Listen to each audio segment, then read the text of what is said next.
अशोक अज्ञानी जी, अभी ये चुनावी साल चल रही है, 2022 में उत्तर प्रदेश का चुनाव है और 5 राज्य के चुनाव है, उसी के साथ साथ दिल्ली नगर निगम का चुनाव है। और आप लोगों ने अपील की है कि अब की बार जो मेयर होगा वो वाल्मीकि समाज से होगा। जी देखिए, दिल्ली में 3 नगर निगम हैं और तीनों नगर निगम के मेयर अलग अलग हैं। एक तो हमने वाल्मीकि समाज मेयर नहीं कहा, हाँ। हमने मुख्यमंत्री वाल्मीकि समाज कहा था और हम उस पर अडिग हैं। 2025 में वाल्मीकि मुख्यमंत्री दिल्ली में बनाएंगे। लेकिन जो ये नगर निगम के, दिल्ली नगर निगम के चुनाव आए, इसमें हमने अपना नारा दिया है कि अब की बार दिल्ली में तीनों मेयर सफाई कामगार, क्योंकि सफाई कामगार 40 लाख के करीब हैं और उनकी तकलीफ़ों को कोई सुनने वाला नहीं है। वो 20-20 साल से कच्चे हैं, वो उनके पगार के लिए भी हड़ताल करनी पड़ रही है, कोई उनकी तरफ ध्यान नहीं दे रहा है, उनके बच्चों को एजुकेशन नहीं मिल रही है, 12-12, 14-14 हज़ार में काम कर रहे हैं। डीटीसी में तो हद हो गई, पार्ट टाइम 4-4, 5-5 हज़ार में 4 घंटे पे काम करवा रहे हैं। तो इस तरह से जब शोषण हो रहा है बुरी तरह उन 40 लाख लोगों का, और उनको ना उनकी कानूनी अधिकार दिए जा रहे हैं, ना पक्की नौकरी दी जा रही है, तो इससे बढ़िया वो खुद ही अपना मेयर बन करके खुद अपने चुनाव लड़ें, मेयर बने और अपने हाथ से अपने दुख तकलीफों का समाधान करें।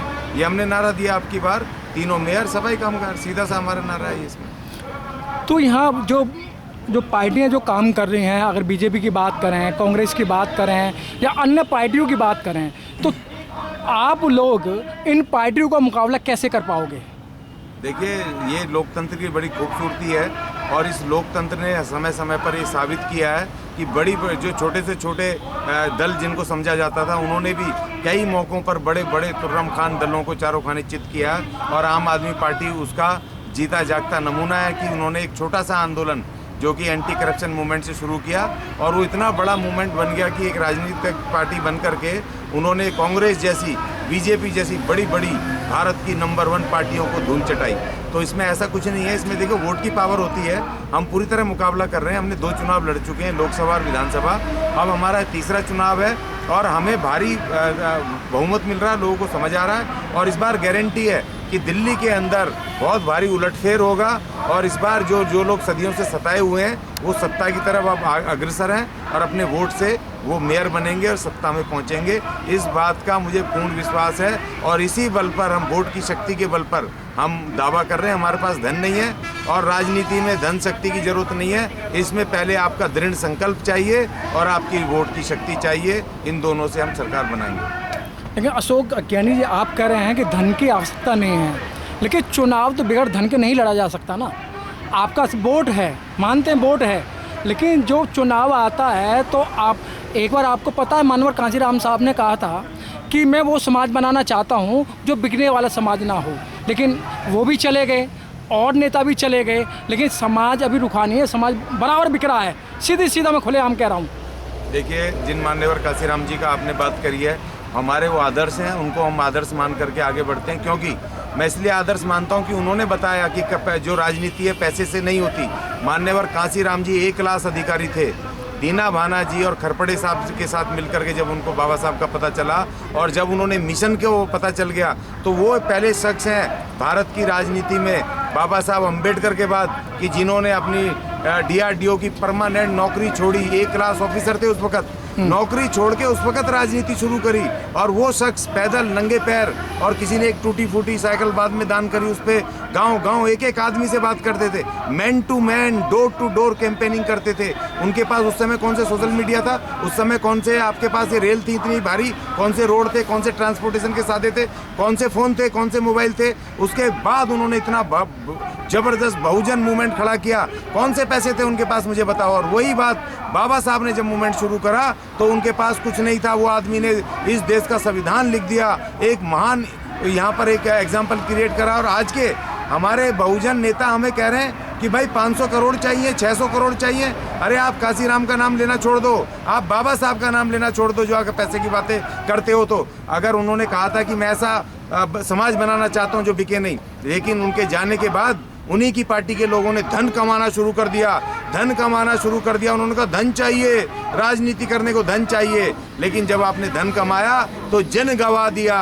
और कांसीराम जी ने जन कमाया था तो अब सत्ता पाई, और तुमने धन कमाया तो तुमने सत्ता गवाई। आज आपके लाले पड़े हुए हैं कि आपको वहाँ पर अपने आप को अपना साबित करने के लिए भी आपके पास जन नहीं है। धन तो बहुत है और उससे आप ब्लैकमेल भी हो रहे हैं। तो इसीलिए मुझे मैं बाबा साहब और अपने कांसीराम जी के हम आदर्श मानते हुए आगे बढ़ते हैं। इसलिए हमें धन की ज़रूरत नहीं है, जन की ज़रूरत है। जन को जगाएंगे तो सत्ता भी आएगी, धन भी आएगा, जितनी ज़रूरत है संसाधन भी आएंगे और हम सत्ता पे काबिज होंगे, उन दोनों महान आत्माओं के, बहुजन नेताओं के सिद्धांत को आगे रखते हुए। अशोक अज्ञानी जी, पहले जो बात थी वो अब बात नहीं है।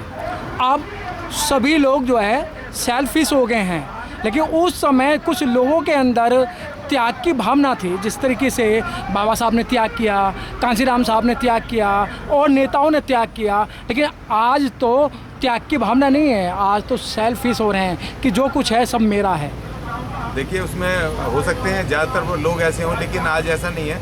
ऐसे भी लोग हैं कि जो सड़कों पे लगे हुए हैं, बड़ी धूप में लगे हुए हैं, बारिश में, तूफान में डटे हुए हैं, लगे हुए हैं। और हमारे मास्टर जी और हम उसका जीता जागरा उदाहरण है कि आप हमें देख रहे हो, हम पिछले 2018 से राजनीतिक मूवमेंट में लगे हुए हैं, लोकसभा से लेकर के और विधानसभा, और अब ये चुनाव आ गया नगर निगम। हम तो किसी से बिके नहीं, ना ही हमने किसी को अपने पास आने दिया, ना ही अपने मिशन को बिकने दिया। क्योंकि सवाल इस बात का नहीं है कि हम पैसे के लिए लालच में बिक जाएं। हमें हमारा दिखाई दे रहा है कि हमें वो बहुजन मूवमेंट, बाबा साहब और कांसीराम जी का जो रुका हुआ सपना है, जो रथ है, उस आगे बढ़ाना है। हम चाहे और हमें 10 साल, 20 साल या 50 साल लगे, हमें दूसरा जीवन लेना पड़े, हम मर भी क्यों ना जाएं, लेकिन आने वाली हम ऐसी नस्ल तैयार कर जाएंगे कि जो इस मूवमेंट को लगातार बढ़ाएगी। लालची लोग हमेशा होते हैं, विभीषण हमेशा होते हैं। विभीषणों की वजह से बहुत सारे हमारा एक रावण गया, लेकिन हमने नारा दिया है कि कलयुग का रावण विभीषण के हाथों अब नहीं मारा जाएगा, किसी हालत में नहीं मरेगा।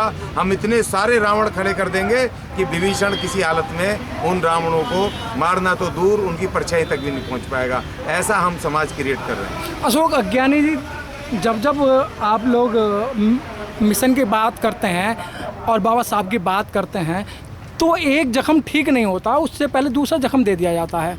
जैसे नवयुग मार्केट के अंदर एक डॉक्टर अंबेडकर पार्क है, जो 90 साल से लगातार वहाँ पार्क बना हुआ है, लेकिन बीजेपी की साजिश, प्रशासन की साजिश, वहाँ मल्टीनेशनल पार्किंग बनाने के उद्देश्य से उसको तोड़ने का काम किया जा रहा है। देखिए, इसमें कुछ वो सरकार तो अपना जो जिस उद्देश्य के आई है वो तो अपना काम करेगी अपने लालच में। जब वो देश की सरकारी संपदा को, संसाधनों को, कंपनियों को, इनको नहीं छोड़ रहे, तो वो हमारे पार्क को क्या छोड़ेंगे। उनकी तो विचारधारा हमारे खिलाफ है, बाबा साहब के विरुद्ध है। लेकिन जो हमारा हाथ में एक डेमोक्रेटिक राइट है कि हम डेमोक्रेटिक तरीके से अपने उस पार्क को बचाने के लिए युद्ध कर सकते हैं, संघर्ष कर सकते हैं। जैसा कि आपने देखा कि दादर में हुआ था, बाबा साहब की जो पुरानी जो प्रेस थी, उसको अभी 2 साल पहले वहाँ की बीएमसी ने तोड़ने की कोशिश की थी, तो तमाम पूरे देश का बहुजन वहाँ पहुँच गया और उनको घुटने टेकने पड़े। और घुटने तो छोड़ो, उनको उसको बना के देना पड़ा, पूरा नया बना करके देना पड़ा, उसका बजट बनाया।